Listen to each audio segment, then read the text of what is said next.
ఎవరంట ఈ నీలపై ఆ కోటి సూర్యుల్లా ఎలుగేటి రామయ్య మా అన్నే ఇంకెవరు ఏకమయ్యారులే లోకమీలగా మళ్ళీ చూడాలని మీ జంటని మా కళ్ళ దీపాలతో కాచి ఉన్నాయిలే కోటి గుండెలే రామ సీతమ్మల సంసారమే వెయ్యేళ్ళ బంధాల వర్ధిల్లమంటూ రామ సఖి సీత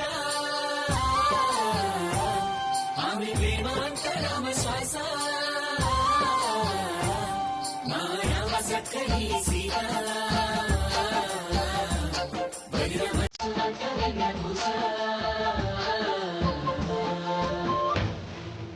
నీ పెళ్ళానికి కూడా కడుపు పోతే అప్పుడు తెలుస్తుంది నీకు నేను పడుతున్న వేదనేంటో.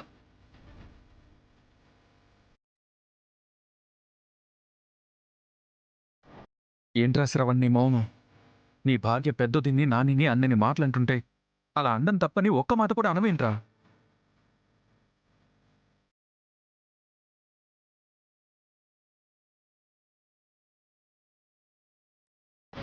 ఇన్నాళ్ళు అంటే పెద్దదనంటే మా ఆయన విరుచుకుని పడ్డాడు.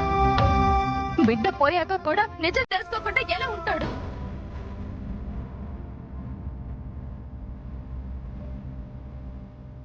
శ్రవణ్ బాధ నా కడుపు కొత్త మీరెవరైనా తీరుస్తారా? కావాలంటే మీ పెద్దదిని మీ నెత్తి మీద పెట్టుకోండి, నాకంత అవసరం లేదు.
నేను ఫీల్ అయితే నా వ్యక్తిత్వానికి అర్థం లేదండి.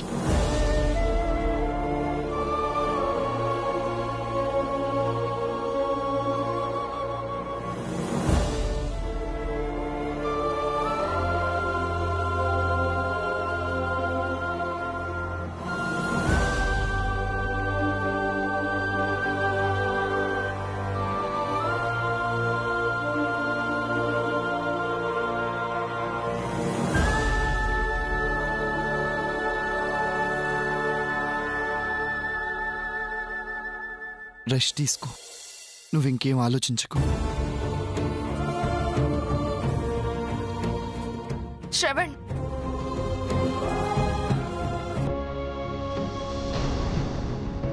ఏంటి సరస్వతి? చూడు శ్రవణ్, మనకు జరిగిన నష్టం ఎవ్వరూ పూడ్చలేనిది.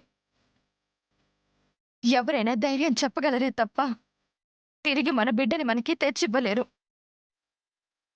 ఇప్పటికైనా కళ్ళు తెరు.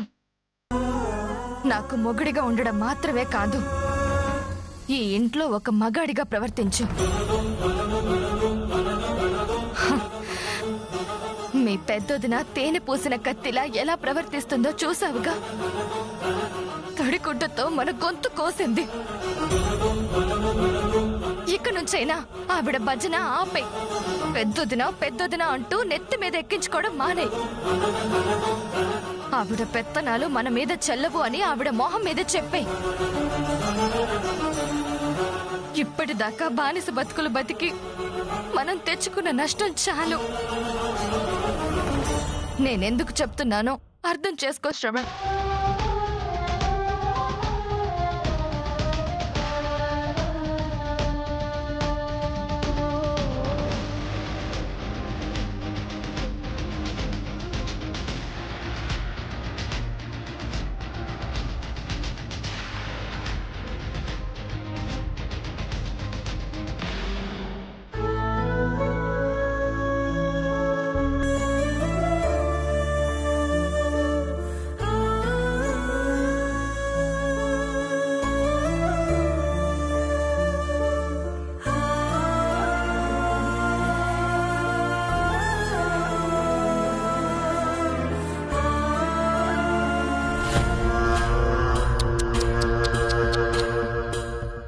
సొంత చెల్లెల్లా చూసుకోవాల్సిన తోటి కోడళ్ల చేతనే చీ కొట్టించుకునే కర్మ పట్టించుకున్నావు. ఎందుకు సీత ఇదంతా నీకు? అనవసరమైన పెత్తనాలు చేయకుండా నీ పనేదో నువ్వు చూసుకోవచ్చుగా. చెడు అనవసరంగా దాడి చేస్తుందని అయిన వాళ్ళ మీద కోపం పెంచుకునే రకం కాదత్తయ్యా నేను. ఓర్పుగా ఆ చెడుకి బుద్ధి చెప్పి నా వాళ్ళకి అర్థమయ్యేలా చెప్పే టైప్. నన్నే చెడ్డదన్నంటావా? నేను అలా అనలేదే. నేను కేవలం గుమ్మడికాయ దొంగ అన్నాను. మీరే భూజం తడుముకుంటున్నారు. మీరు చెడు అని మీ మనసుకి తెలిసినప్పుడు మళ్ళీ నేను చెప్పడం ఎందుకు దండగా? ఎంత పొగరే నీకు! అనవసరంగా సరస్వతి నూనె మీద కాలేసి కడుపులో బిడ్డని పోగొట్టుకుంది గాని ఆ కాలేదో నువ్వేస్తుంటే నీ నడుం విరిగి దరిద్రం వదిలేదు.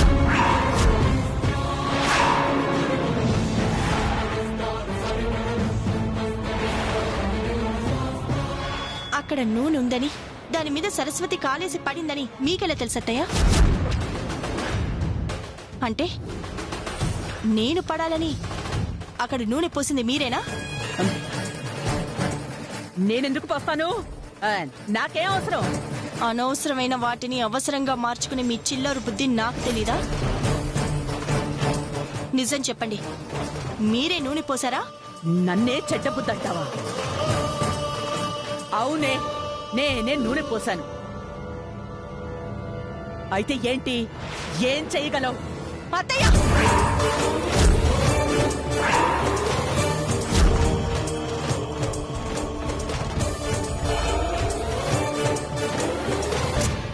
అవ్వా పెద్దదన్ననే గౌరవం కూడా లేకుండా నా మీదే చెయ్యెత్తుతావా? ఛీ! పెద్దదాన్ని అని చెప్పుకోవడానికి సిగ్గుగా లేదు? అనవసరంగా కడుపు పోయి నీతి మాలిన పనిచేసి ఒక ఆడపిల్లకి కడుపు కొత్తని మిగిల్చింది చాలక మళ్ళీ మీకు గౌరవం ఇవ్వాలా? మిమ్మల్ని తాకితే నా చెయ్యి కూడా మైల పడిపోతుందని కొట్టకుండా ఆగాను. మీరు చేసిన పని ఇంట్లో వాళ్ళకి తెలిస్తే అందరూ మిమ్మల్ని తన్ని తరిమేస్తారు. నన్నెవడి ఇంట్లోంచి వెళ్ళగొట్టేది? నా పెద్ద కొడుకు అండ నాకు గట్టిగా ఉంది. నిన్నే నీ మొగుడితో నేనే వెళ్ళగొట్టించే రోజు తొందరలోనే వస్తుంది. సిద్ధంగా ఉండు.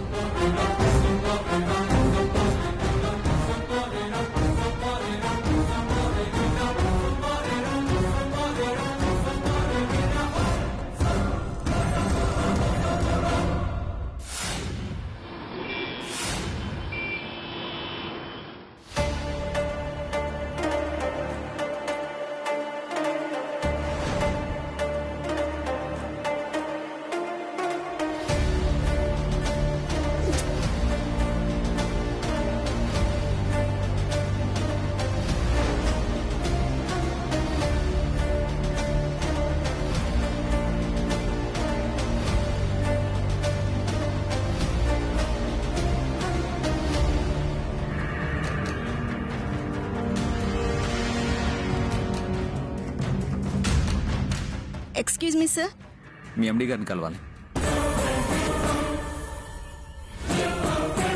పోలీస్ ఇన్స్పెక్టర్ ఆఫీస్కి వచ్చాడేంటి? కొంపదీసి సీత నా మీద అనుమానంతో కంప్లైంట్ ఏమైనా ఇచ్చుంటుందా? రీజన్ తెలుసుకోవచ్చా సార్? రీజన్ మీ ఎండి గారు తెలుసుకుంటారు. ఆయన క్యాబిన్ ఎక్కడుందో నువ్వు చెప్తే చాలు.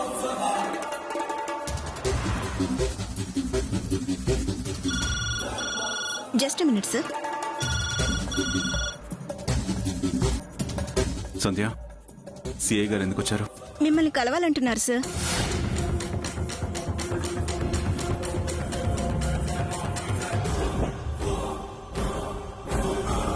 సరే, లోపలికి పంపించు. Okay sir. అదే సార్ ఎండి గారి క్యాబిన్. వెళ్ళండి.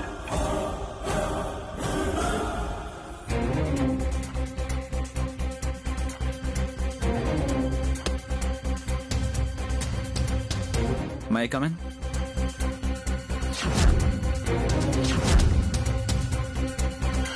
రండి inspector, please come. Please SIT.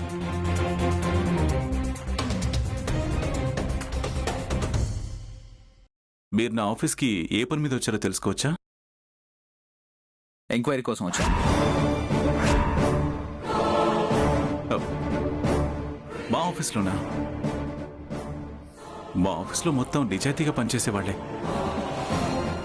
నీతిగా ఉండేవాళ్ళు. అలాంటి వాళ్ళ మీద ఎవరు ఇన్స్పెక్టర్ కంప్లైంట్ ఇచ్చింది? అసలు ఏం తప్పు జరిగింది? సి మిస్టర్, ఎవరో కంప్లైంట్ ఇస్తే వచ్చానని నేను చెప్పలేదు. తప్పు జరిగిందని కూడా నేను అనలేదు. జస్ట్ ఎంక్వైరీ కోసం మాత్రమే వచ్చాను అన్నాను. దానికి మీరెందుకు అంత టెన్షన్ పడుతున్నారు? టెన్షన్ ఏం లేదు ఇన్స్పెక్టర్, భయం. మా ఆఫీస్లో ఏ ఒక్కరు తప్పు చేసినా ట్రాన్స్పరెంట్గా ఉండే నా మీద మచ్చపడుతుందేమో అని నా భయం. ఆ మచ్చ మీ మీద పడకూడదు అంటే మీకున్న ట్రాన్స్పరెన్స్తో నాకు సమాధానం చెప్పాలి. నేను మిమ్మల్నే ఎంక్వైరీ చేయడానికి వచ్చాను.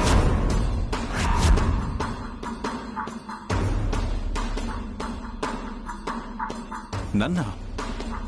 Yes. Good morning sir. Good morning Ashok. Sorry Sita గారు,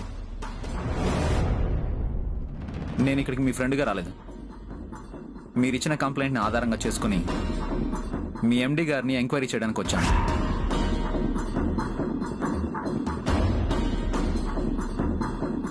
చెప్పండి సీత గారు, ఎవరో ఆకాశ రమణ మీకు ఫోన్ చేసి బెదిరిస్తున్నాడు అని చెప్పారు.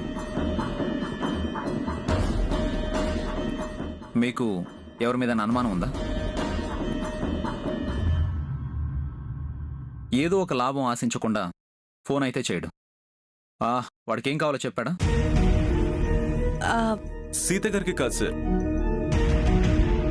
ఆ ఈడియట్ ఆకాశ్ రమణ నాకు కూడా ఫోన్ చేశాడు. ఓ, డబ్బులు ఇస్తా అన్నాను, నా ఆస్తి మొత్తం రాసిస్తానని చెప్పాను. కానీ వాడికి ఏం కావాలో మాత్రం చెప్పడం లేదు. వాట్? ఏం కావాలో చెప్పకుండా బెదిరిస్తున్నాడు. బెదిరించాలంటే మీ వైపు నుంచి వాడికి ఏదో ఒక లూప్ హోల్ ఉండాలి కదా, అదేంటి? కొన్ని ఫోటోలు చూపించి నాకు మా ఎండి గారికి ఏదో సంబంధం ఉందని క్రియేట్ చేసి బెదిరిస్తున్నాడు. వాడు మీ ఇద్దరికి సంబంధం అంటగడుతున్నాడంటే మీ ఇద్దరు క్లోజ్గా ఉన్న సిచ్యువేషన్ వచ్చి ఉండాలి. అది ఎందుకు వచ్చింది, ఎక్కడొచ్చింది? మీ ఇద్దరు డీటెయిల్స్ చెప్తే ఆ రాస్కెల్ ఎవడో నేను కనుక్కుంటాను. నేను చెప్తాను సార్. ఒకరోజు నాకు హెల్త్ బాగాలేక నేను ఇంట్లో ఉంటే కొన్ని సిగ్నేచర్స్ కోసం సీత గారు తప్పక నా ఇంటికి రావాల్సి వచ్చింది సార్. అలాంటి టైంలో ఏం జరిగిందంటే,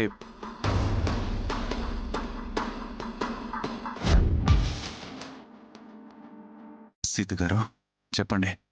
సార్, ఆఫీస్కి ఏ టైంకి వస్తున్నారు? ఈ రోజు నేను ఆఫీస్కి రాలేను సీత గారు. ఈ రోజు మనం ఫైల్స్ ట్రాన్స్ఫర్ చేయకపోతే డీల్ క్యాన్సిల్ అయిపోతుంది. నేనే మీ ఇంటికి వచ్చి సిగ్నేచర్స్ తీసుకుంటాను.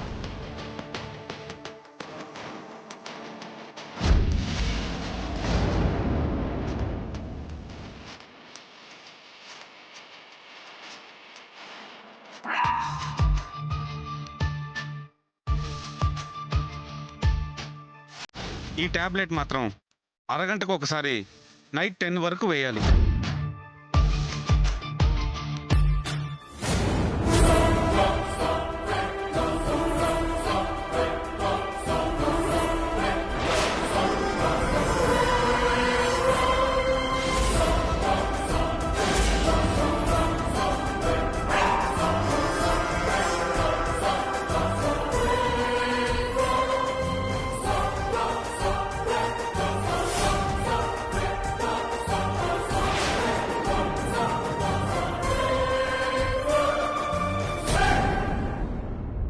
సరిగ్గా అలాంటి టైంలో ఆ రాస్కెల్ ఫోటోలు తీసి ఇల్లీగల్ రిలేషన్ మా ఇద్దరి మధ్య క్రియేట్ చేసి ఆకాశ రమణ అంటూ వాడికి ఏం కావాలో చెప్పకుండా బెదిరిస్తున్నాడు సార్ వాడు.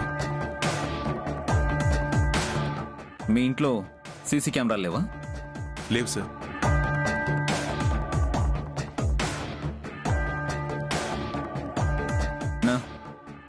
Something is fishy. నాకెక్కడో క్లారిటీ మిస్ అవుతుంది రాజశేఖర్ గారు.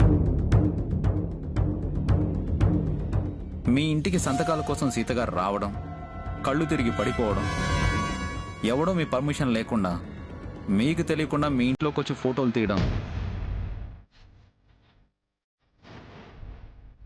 దీని మీద చాలా సీరియస్గా కాన్సన్ట్రేట్ చేయాల్సి వస్తుంది.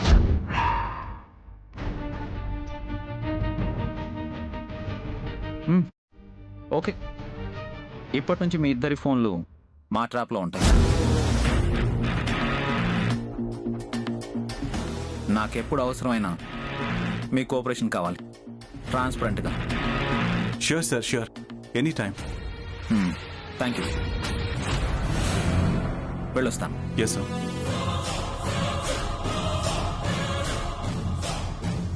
Excuse me sir.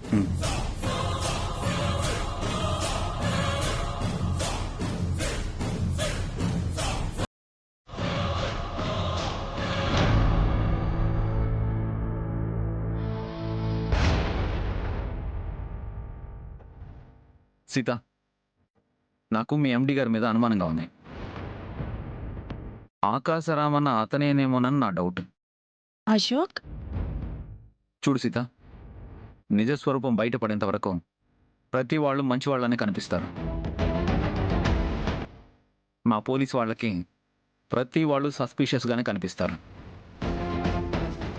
నువ్వు చేయాల్సిన పని ఏంటంటే మీ ఎండి గారితో సహా మీ స్టాఫ్ అందరినీ ఓ కంట కనిపెడుతూ ఉండు.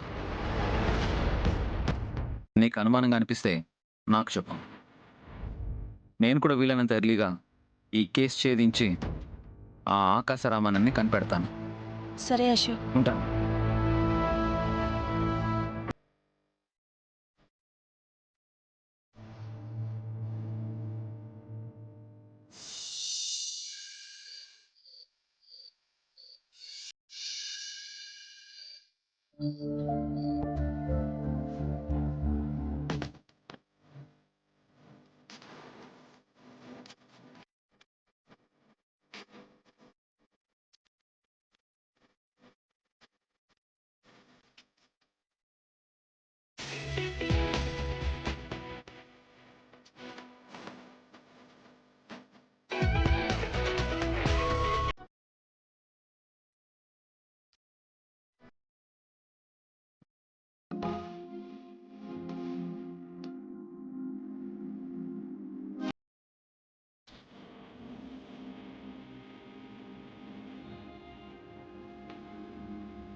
నువ్వు ఎంత ట్రై చేసినా నీ రౌడీ మొహానికి సిగ్గు కష్టం కానీ వచ్చి కూర్చో.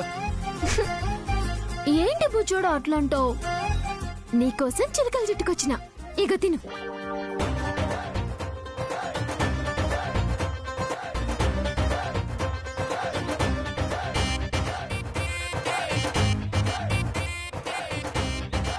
ఏమొచ్చింది ఇవాళ నీకు?